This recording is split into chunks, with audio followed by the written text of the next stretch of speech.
Hello, it's Josh Anthony with the Objective Reporter, and today I will be interviewing Kelli Dunaway. Thanks for having me, Josh. I'm Kelli Dunaway. I'm councilwoman for the St. Louis County Council District 2, and I am running for re-election. Great.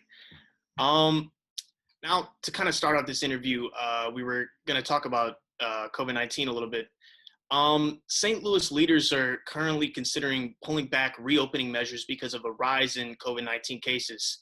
And in your opinion, what do you think would be the best strategy for the reopening of St. Louis? Well, honestly, Josh, I think the best strategy is for people to trust the advice and recommendations of our healthcare professionals and wear a mask, wash hands frequently and thoroughly. Distancing. The reason that our cases are climbing, is because we aren't doing what we're supposed to do to protect ourselves and others.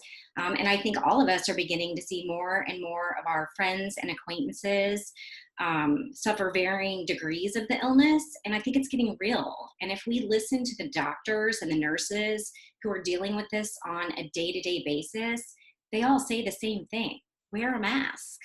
And until we as a society can do what we're supposed to do to stem the spread, I think reopening is going to continue to be stalled. Yeah. Thank you for that. And now moving on, in particular, do you support the reopening of schools in the fall? And when do you think would be the best time to reopen? This one is so tough for me because I'm a mom to a first grader and a third grader this coming up, and I just don't even know what to do with my own family. I grapple every day with how best to keep them safest while also maintaining my own sanity and productivity. I have two jobs, two demanding jobs, and two kids here all day, every day, while my super mom powers help me manage it. I think in this situation, we need to listen to what the healthcare professionals, school administrators, and teachers want to do. And I think that we should support each other, support families, and trust in families to make the decisions that are going to work best for them, whether that's for kids returning to school, keeping their kids home, or doing a combo, assuming we have those options. And again, our options will be so much better if people will do what the healthcare professionals are asking and wash hands, wear a mask, and social distance. Thank you. Now, as we've seen, movements devoted to social activism like the Black Lives Matter movement have called for big changes to law enforcement, and in some cases, even to defund the police entirely. Do you think that any changes need to be made to the law enforcement system? And if so, what do you think they should be? Well, I think we do need to make changes. I mean, I'm an ever improving person. Our society is ever improving. We can always be better.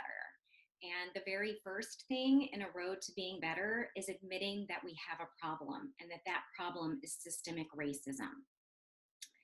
I think that if we can admit that there is systemic racism in every institution and organization in this country and in the very fabric of who we are and our history, that's when we're going to be able to start working together to solve problems.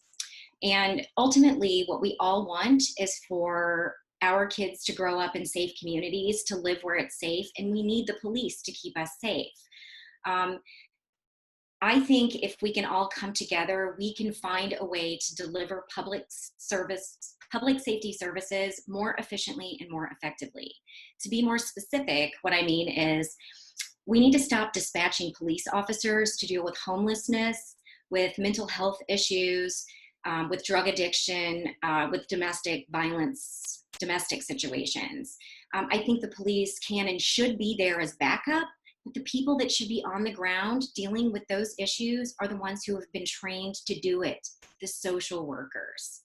And I think if we can get a situation where we're working collaboratively between the police and the professionals that are best suited for this work, then we will find a whole lot less escalation into misconduct or death. I also believe that the police unions do themselves a disservice when they represent officers who have been accused of any kind of misconduct. it sows the seeds of discord in a way that makes communities not trust those who are there to serve them. And I think if we could get a third party, an independent third party in there to represent police that have been accused of misconduct, I don't know that the outcomes will be different, but that level of trust between the community and the police can start to be repaired. And finally, I really, really believe that we need to do a better job to incentivize and train our officers toward inclusivity, toward interrupting bias, and in a deeper understanding of the way that our justice system and institutions perpetuate systemic racism and chronic criminalism. If that's even a word. Again, I go back to the same circle, right? When we admit we have a problem, we can start to work together to reward officers for standing up to bad cops, for turning in bad cops. We can help restore trust between the community and the police, and we can work for a more positive outcome for all of us, police officers and communities. Thank you. Now, shifting away from the more recent issues, in the past, you've expressed your strong views on climate change, saying, quote, that we need to take this challenge as an opportunity. What do you mean by that? And what are your plans to address the issue of climate change going forward? Well, I think that this is a job boom waiting to happen, Josh. My pre-pandemic data showed that solar panel installers were the highest, fastest growing job in the state of Missouri. And I believe that if we look to alternative energy sources, invest resources in developing those, and writing laws and policies that incentivize people to use them, we're going to create jobs, we're going to save ourselves money and overseas dependence on fossil fuels, and we're going to make our planet cleaner and safer. Some of the things that I've worked on, since becoming councilwoman, I helped update the building codes. I took up a piece of legislation that would require more efficiency and safety standards in our building codes.